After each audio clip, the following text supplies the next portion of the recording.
hundreds of social networking sites like Facebook and MySpace and Twitter, and if you're like me, you don't know which way to turn or whether you should turn at all.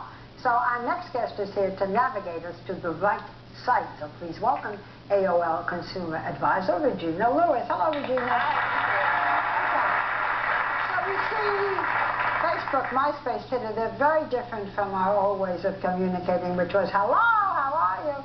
Is the appeal just that people are lonely and have to be connected? You know, I think it's the oldest phenomenon in the book. It's about communication and connectivity, wanting to be connected. Sometimes you want to go where everybody knows your name, and they're always glad you came, right? So your social networking page is the new equivalent of having a seat, you know, having a bar stool, having a spot in the lunch booth. I really think that's what it is. So what are the most popular social networking sites right now? The big three, certainly Facebook. And right now, the average age, interestingly, on Facebook is 34. Fastest growing group, far and away, women over 55. It is interesting. And they've not seen a dive, right? They've just seen climbing. Women over 55 are the ones who go on Facebook because they want to meet other women? No, because they want to see pictures of their grandkids. So it went like this. Or they want to track their own kids and see what they're doing. Absolutely. So first it started with college kids. And what do teens want to do? Be where the college kids are.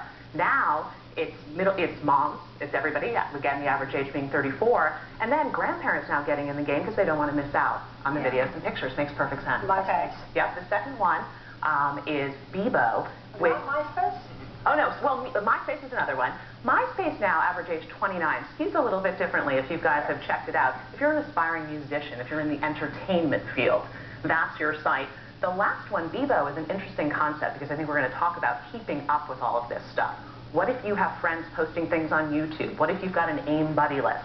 What if some people are on Twitter, some people are on MySpace, Facebook? How does it all come together? It's called live stream, which is going to be a word you'll hear a lot about this year. Live streaming. On Bebo, you can say, pull all of that so I can go to one place and see it all. Exactly. Oh, it's time. Okay. So we've all been talking about Twitter. I Twitter, but I don't do MySpace or and I tweet. Yeah. So why? Oh, please. Why has Twitter become so popular all over the world? Well, you're doing great with it. I mean, you've got 35 tweets up there, 300,000 followers. Because it's interesting. So boring. I'm going. No, but it's not. Well, but guess where you're going? You're going to the Paul McCartney concert with the mayor. You know. I mean, I don't know about you guys, but I didn't do that. Oh, there you go. Yeah, so it's pretty interesting. And you know, Sherry's got one, of course, and yours is a riot. You've got a lot about, you know, the things that you're doing, and you've got a picture of your goal weight, which is sort of a pick, and then you posted something recently about playing rock band with your kids and the Beastie Boys. Oh, you with my husband? Which was great, and but that's the connection. Suddenly I felt like our households had more in common. That's not to make friends, that's a way of staying in touch, Twitter. It's a way to, it's kind of like a public instant message. It's a way to tell people what's going on with you. Now, for celebrities, it makes a kind of sense. People might not be that interested that, you know, I'm taking my kids to a theme park this weekend, except that in my little universe, who knew that my high school friend is a theme park enthusiast and said, well, you should definitely go here, and by the way, here's a coupon. Right? Barbara says I'm taking Taylor to the amusement park, then, you know, we all want to know that.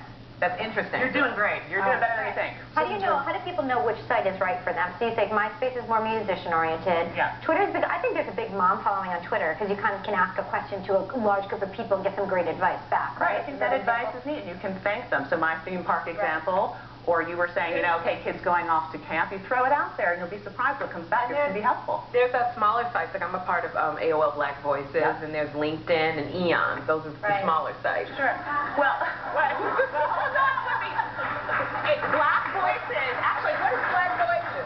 Black Voices was actually, and it's amazing, to their credit, the first social networking site almost 15 years ago. They now have 1.2 million profiles. I looked just before I walked out, 500,000 people are on that site right now. Talking about various issues that they care about, posting their profiles. LinkedIn, very professional. Keep that separate from posting your baby picture. Weekend posts on that. What about LinkedIn, is that something, if you're looking for a job, a lot of people are, is there one site that's better than others in terms of getting people employed? LinkedIn is all about that. It's about managing your career and getting jobs. Looking for a job. Craigslist has some other extracurriculars going on right now, actually. Doesn't it? But in all cases, you can say you're looking for love or looking for a job. It's all about the status you put, right? So all of these can help you find whatever you're looking for if you're upfront about it. Now, if you got relatives and you got friends scattered all over the country, then which site should you be on? Which would work best? I like Facebook for that. And I have to say, I think the value is, I mean, you go to the high school reunion, you say, oh, let's stay in touch. Realistically, you're not going to be able to do that. Your family gets big, widespread across the country. Nice to see the pictures. It's like you're getting a holiday card, and you're getting it every day. Well, let me ask you an important question for parents. Which is the best site if you have a teenager and they're saying, Mom, I want to do one of these things? Which is the safest site for kids, which has the most regulation and the most filters? The one that you're watching the most closely. So I'd say Facebook, but with the caveat of make sure you're their friend and make sure you're checking it out.